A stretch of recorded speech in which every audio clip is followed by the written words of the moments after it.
Welcome to Solvetic, your channel to always learn technology easily. Below in the description, you will find useful links we used in this video.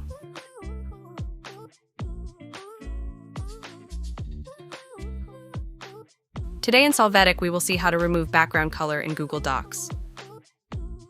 Open your Google document. You will see the color that is set.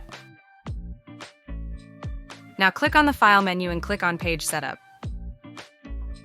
Here, click on the button Page Color. You will select the white color. When you click on OK, you will see the default background color of Google Docs. Hey, remember to subscribe Solvetic channel.